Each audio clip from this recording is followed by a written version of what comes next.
Olá pessoal, tudo bem? Estamos aqui mais uma vez no canal no YouTube e hoje eu vou trazer um vídeo reflexivo, meio pessoal, pelo que vocês devem estar vendo aí no título, falando principalmente com as pessoas que ainda, já mais de um ano e meio aí, provavelmente não chega a ser um ano e meio, né, mas já passado de bastante tempo que estamos nessa situação de pandemia e das pessoas que ainda não acreditam que essa doença mata e deixa bastante sequelas.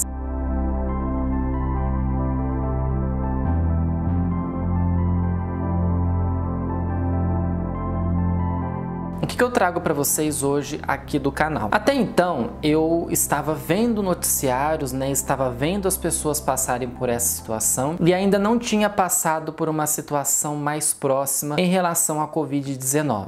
Eu tinha visto alguns amigos, parentes de amigos, algumas pessoas próximas que tinham pego, outras pessoas próximas que tinham morrido, alguns parentes não tão próximos assim que acabaram pegando a doença. Fiquei sabendo e também acho que eu até falei aqui do canal que eu tive um primo distante que acabou morrendo com a Covid. Eu estou vindo aqui depois de mais de um mês, mais ou menos, em que eu passei por essa situação dentro da minha casa. Meu pai pegou a doença, foi a primeira pessoa que se infectou com a doença. Dentre todas as pessoas da casa, assim, que teoricamente poderiam ter pego a doença e poderiam ter tido um estágio complicado da doença, ele teve. Eu moro com meus pais, meu irmão e meus avós por parte de mãe. Meus avós, já vacinados e tal, assim, não correram tanto risco. Por mais que a gente achasse que no começo dessa história toda de Covid, de família pegando, da gente tendo que ficar isolado e tal, quem tinha pego primeiro foi o meu avô. Depois, posteriormente, quando a gente fez o exame nele e descobriu que não era, ficamos mais aliviados, mas aí passamos por uma situação bastante crítica com o meu pai. Ele pegou, ele teve muitos problemas de saúde, né, decorrentes da doença. Ele teve falta de ar, não chegou a ser entubado, mas só pelo fato do que aconteceu, a gente percebe a gravidade dessa situação e a gravidade da gente não tomar os devidos cuidados. O famoso aí que nós estamos ouvindo muito, tanto na CPI quanto nas próprias brigas aí, que nós estamos vendo mundo afora em relação ao tratamento precoce. O tratamento ele serve e não serve, porque a gente ouve bastante das pessoas que o tratamento ele serve para quem está no começo, né, para ter menos efeitos da doença.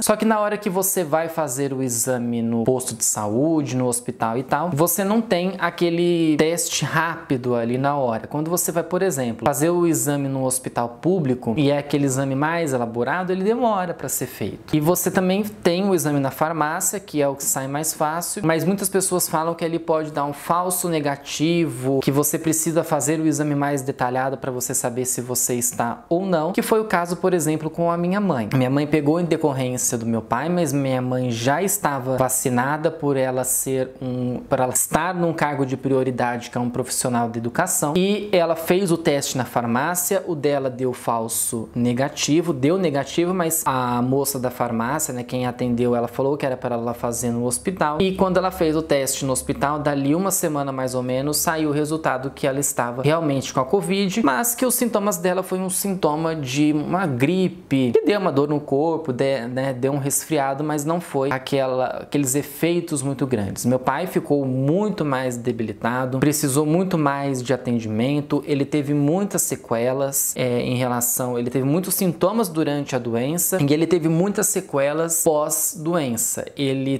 ficou com o pé dele inchado, que isso é um dos sintomas que está acontecendo mais comum nos últimos meses em relação a quem passa pela Covid, de ter os membros inferiores, principalmente os braços, principalmente os pés, ter as sequelas de ter os pés inchados e tal. Então isso é uma sequela bastante comum nos últimos tempos. Ele também teve falta de ar, muito cansaço, emagreceu bastante, ele perdeu quase 10 quilos e olhando o antes e olhando o depois, ele tá irreconhecível. Tudo que ele tinha de musculatura, de coisas de carne, né, sobrando, de pele sobrando, ele perdeu boa parte disso. Você percebe nitidamente no rosto dele essa perda perda, né, muito grande, e você percebe também todas as questões que nós passamos, né, em relação a ele, tudo o corre-corre de remédio, de hospital e de tudo mais. Eu trago essa situação aqui para falar algumas coisas em relação à própria Covid que muitos ainda não acreditam na doença. Se vocês acham que isso é venda de alguma coisa, é para vender produto, é para isso e aquilo outro, olha, vocês podem achar o que vocês quiserem. Só que vocês vão achar isso dentro da casa de vocês, dentro do mundo de vocês. Porque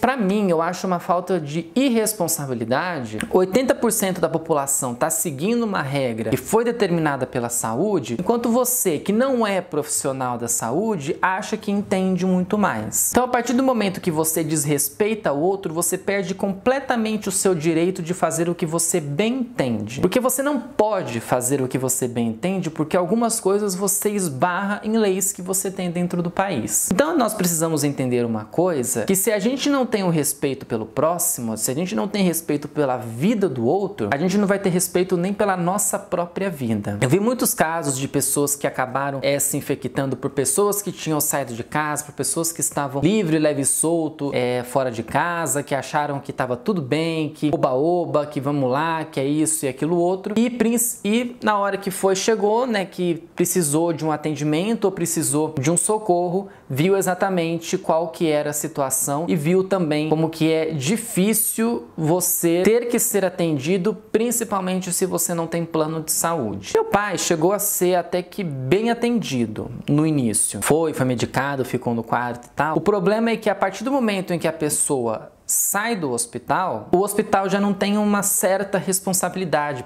por você. Então, você tem que se virar a partir dali. A partir daquele momento você se vira, você faz o que você bem entende, porque ali já não é mais responsabilidade deles. Então, você tá à mercê de uma entrega deles, porque é isso. Então, vamos lá, a coisa é boa agora, então vamos lá e segue. Porque aí o que aconteceu?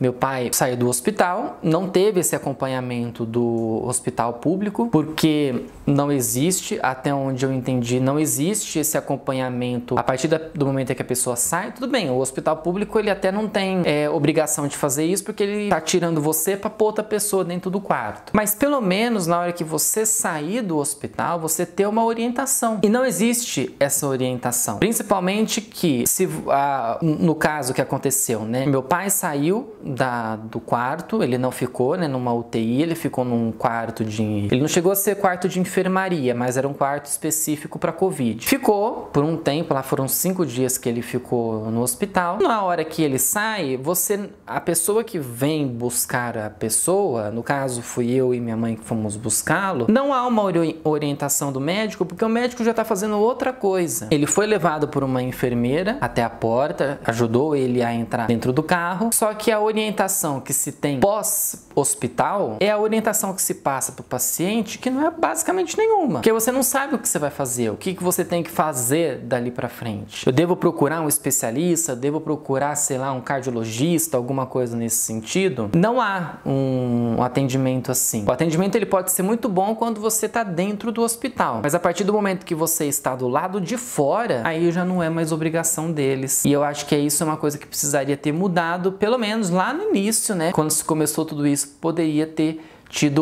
sido diferente, né? Poderia ter acontecido diferente, mas não foi assim. Atualmente, né, eu tô gravando esse vídeo no final de junho, para sair aí no começo de julho. Ele tomou a primeira dose da vacina, ele tomou da AstraZeneca, então daqui 3 meses ele tem que tomar novamente. E o que eu digo para vocês é, acreditem na saúde, por mais que vocês aí em casa ainda acham que, sei lá, a Terra é plana, o Sol que gira em torno da Terra, alguma coisa desse sentido. Porque não é bem assim. Eu ouvi esses dias para trás de pessoas próximas da minha família que não acreditam na vacina. Tudo bem, não acreditam, vai sobrar mais para quem acreditar. Mas aí na hora que for buscar um atendimento no hospital público, não deveria ocupar essa vaga, deveria deixar essa vaga para quem realmente acredita na vacina e para quem realmente acredita na ciência. É o que a gente precisa se escorar pelo menos neste atual momento, porque no nosso governo a gente só tem decepção. Então é um vídeo que eu espero que não seja tão grande assim, né, e tal para vocês, mas para vocês ficarem bastante atentos a todos os sintomas, a todas as coisas, a tudo que está acontecendo na vida de vocês, e que vocês tenham cuidado com você, ou se você não tem cuidado com você, pelo menos você tenha cuidado com pessoas da sua família que são mais idosas, que têm alguma comorbidade, para que depois vocês não se arrependam de ter perdido essa pessoa para Covid-19. Ok? Se você gostou desse vídeo, deixa o joinha que ajuda bastante, se inscreva no canal, siga as minhas redes sociais e compartilhe esse vídeo. Ok, gente? Até a próxima semana. Tchau para vocês.